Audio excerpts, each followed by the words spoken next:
اور جو اللہ کا محبوب ہوتا ہے اس کے راستے پر چلنے والا، اس کے دامن کو پکڑنے والا گمراہ نہیں ہوتا، وہ بھی اللہ کا محبوب ہو جاتا ہے۔ اس لیے اگر تم اللہ کا محبوب ہونا چاہتے ہو، زندگی کے آخری لمحے تک اپنے ایمان اور عقیدے کی حفاظت کرنا چاہتے ہو، تو اعلیٰ حضرت عظیم البرکت کے مسلک پر قائم رہو، کیونکہ مسلک اعلیٰ حضرت کوئی نیا مسلک نہیں، اہل سنت کی پہچان کا نام مسلک اعلیٰ حضرت ہے۔ اور جب جب حق میں باطل کی آمیزش کی جاتی ہے تو حق کو باطل سے ممتاز کرنے کے لیے کسی نہ کسی علامت اور نشانی کی ضرورت پڑتی ہے۔ اس دور میں اہل سنت کے نام سے بہت سارے گمراہ پھر کے مارکیٹ میں گھوم رہے ہیں، سنیت کا لیبل لگا کر گھوم رہے ہیں، سنیت کے لبادے میں گھوم رہے ہیں۔ ان کی کتابیں اٹھا کر دیکھو تو کہیں نبی کے غیب کا انکار کر رہے ہیں، کہیں نبی کی شفاعت کا انکار کر رہے ہیں، کبھی نبی کے حاضر و ناظر کے عقیدے کا انکار کر رہے ہیں، نبی اکرم کی شان میں گستاخیاں کرتے ہوئے نظر آ رہے ہیں، ضروریات دین کے منکر ہیں۔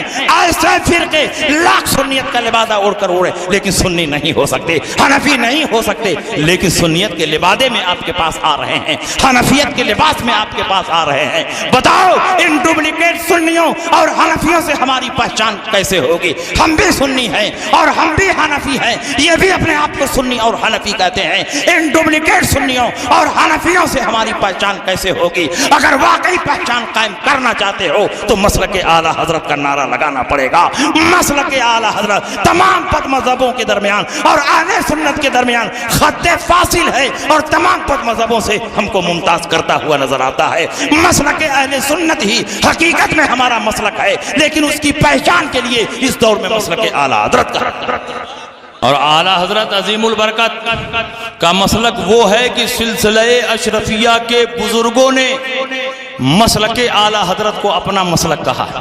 حضور علی حسین اشرفی بھی رحمت اللہ علیہ نے فرمایا، میرا مسلک شریعت و طریقت میں وہی ہے جو مولانا شاہ احمد رضا خان کا مسلک ہے۔ میرے مسلک کو سمجھنے کے لیے مولانا احمد رضا کی کتابوں کو پڑھنا ضروری ہے۔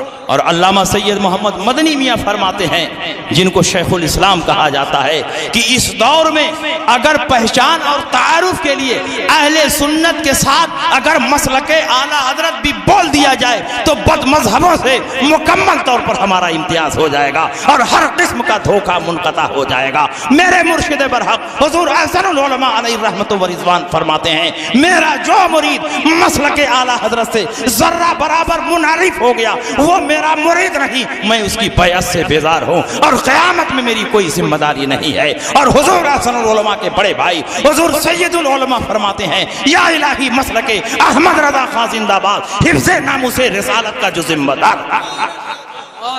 ہمارے اکابر نے مسلک اعلیٰ حضرت کا نعرہ لگایا، مسلک اعلیٰ حضرت کی تائید و حمایت کی۔ تو آج کسی کجیا مولوی کے بولنے سے ہم ماننے والے نہیں ہیں، آج تو پوری دنیا میں مسلک اعلیٰ حضرت کا نعرہ لگ رہا ہے۔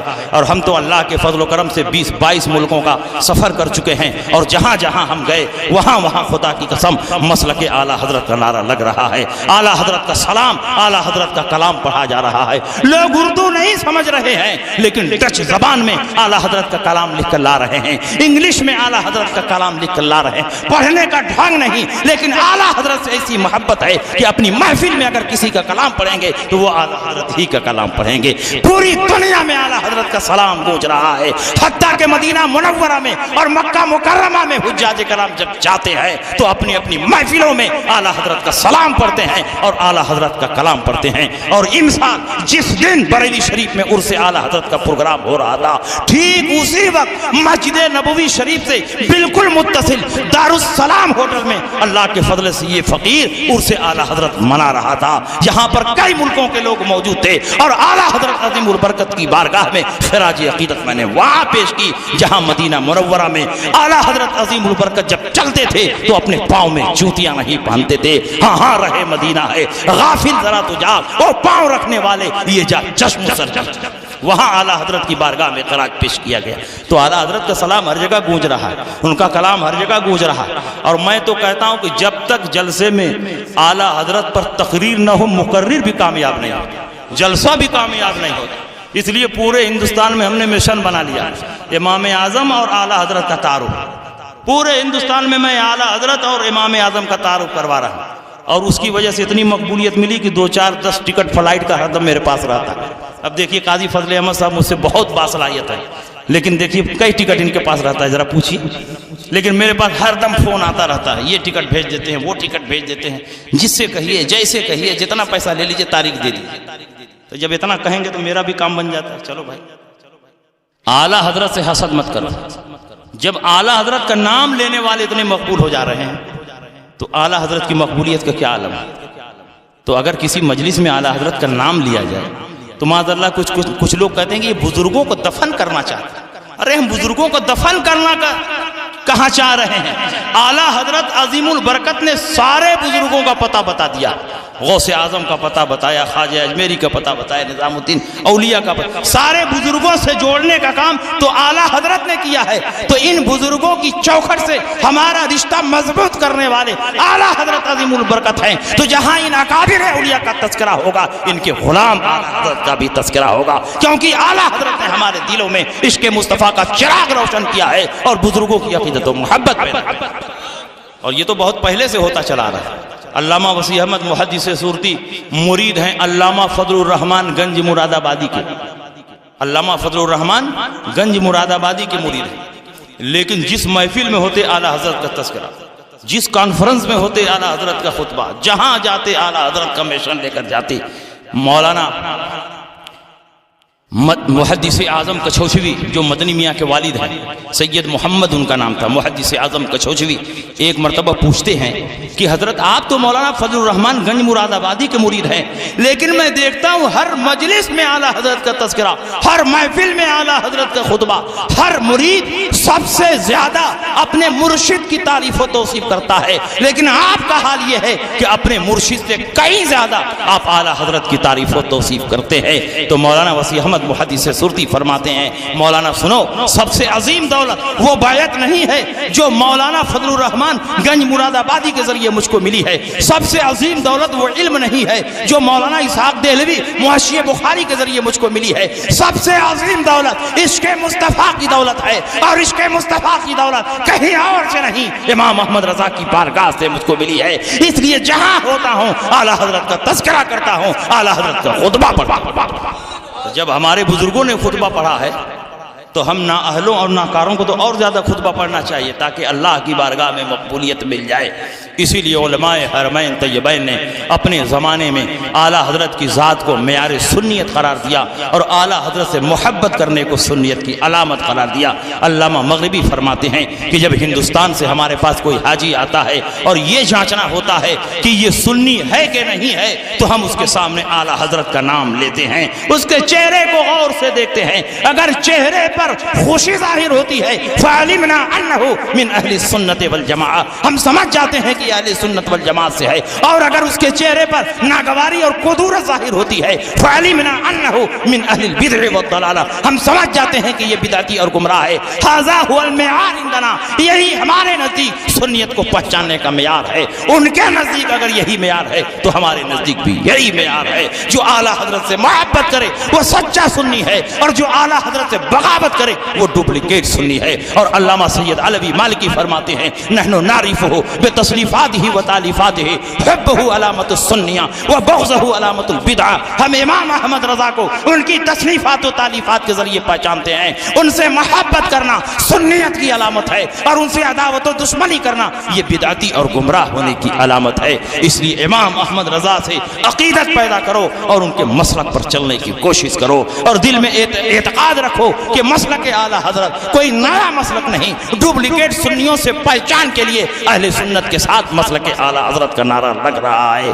اس لیے مسلک اعلیٰ حضرت پر مضبوطی سے قائم رہو، دین کے دشمنوں سے دوری اختیار کرو، یہی اعلیٰ حضرت کا پیغام ہے۔ لیکن آپ کا حال یہ ہے کہ کہیں ان کی تبلیغ سے دھوکہ کھا رہے ہو، کہیں ان کی نماز سے دھوکہ کھا رہے ہو، کہیں ان کی تلاوت سے دھوکہ کھا رہے ہو۔ ارے نبی نے ان چیزوں کو بیان کر کے فرمایا تھا کہ ان چیزوں سے دھوکہ نہ کھانا، ان سے دور رہنا۔ سیکون فی آخر الزمان دجالون کذابون یاتونکم بما لم تسمعوا انتم ولا آباؤکم فإیاکم وإیاہم لا یضلونکم ولا یفتنونکم. آخر زمانے میں کچھ جھوٹے اور مکار پیدا ہوں گے جو ایسی ایسی باتیں کریں گے جن کو نہ تم نے سنا نہ تمہارے آباء و اجداد نے سنا. تم ان سے دور رہنا, ان سے الگ رہنا, کہیں ایسا نہ ہو کہ یہ گمراہ کر دیں اور تم کو فتنے میں مبتلا کر دیں. نبی نے ان کی پہچان بتا دی. نمازیں بہت پڑھیں گے, روزہ بہت رکھیں گے, قرآن کی تلاوت بہت کریں گے, اچھے اچھے کام بہت کریں گے, تو اتنی نمازیں پڑھیں گے کہ تم اپنی نمازوں کو ان کی نمازوں کے آگے حقیر سمجھو گے, اپنے روزوں کو ان کے روزوں کے آگے حقیر سمجھو گے, اپنے اعمال صالحہ کو ان کے اعمال کے سامنے حقیر سمجھو گے. تحقرون صلاتکم عند صلاتہم وصیامکم عند صیامہم واعمالکم عند اعمالہم یتلون القرآن ولا یجاوز تراقیہم. قرآن کی تلاوت کریں گے مگر تلاوت ان کے حلق کے نیچے نہیں اترے گی. وَيَقُولُونَ مِنْ قَوْلِ خَيْرِ الْبَرِيَّةِ, بات بات پر رسول پاک کی حدیثیں پیش کریں گے. تو کیا حدیث پیش کرنے کی وجہ سے مسلمان ہوں گے؟ نماز پڑھنے کی وجہ سے مسلمان ہوں گے؟ قرآن کی تلاوت کرنے کی وجہ سے مسلمان ہوں گے؟ نہیں. یمرقون من الدین کما یمرق السهم من الرمیہ, یہ دین سے ایسے ہی باہر ہوں گے جیسے تیر کمان سے باہر ہو جاتا ہے. نبی نے مکمل پہچان بتا دی. سیماہم التحلیق ومشمر العذر, ان کی پہچان یہ ہوگی کہ یہ سر خوب چھلوائیں گے اور پائجامہ بہت اونچا پہنیں گے. اب بتائیے کسی اور پہچان کی ضرورت ہے؟ اب جب کسی اور پہچان کی ضرورت نہیں تو آپ کیوں ان کے ساتھ جاتے ہیں؟ کیوں ان کے ساتھ اٹھک بیٹھک کھانا پینا کرتے ہیں؟ یہ جب اللہ اور رسول کے نہیں ہوئے تو آپ کے کیا ہوگا؟ اس لیے ان سے دوری اختیار کرو. اور یہی پیغام اعلیٰ حضرت نے پوری زندگی ہمیں دیا ہے. دشمن احمد پہ شدت کیجئے, ملحدوں کی کیا مروت کیجئے, غیظ میں جل جائے بے دینوں کے دن, یا رسول اللہ کی کثرت کیجئے چرچا انہی کا صبح و شام, جانے کافر پر قیامت کیجئے, مثل فارس زلزلے ہوں نجد میں, ذکر آیات ولادت کیجئے, شرک ٹھہرے جس میں تعظیم حبیب, اس برے مذہب پہ لعنت کیجئے. انہی باتوں کے ساتھ میں اپنی تقریر ختم کرتا ہوں. انشاءاللہ بنارس میں ہماری اور بھی تقریریں ہونے والی ہیں. جب آپ کو خبر لگے تو آئیے گا, اور بھی جو باقی باتیں ہیں وہ ہم پیش کر دیں گے. آخر دعوانا ان الحمدللہ رب العالمین وما علینا الا البلاغ. السلام علیکم.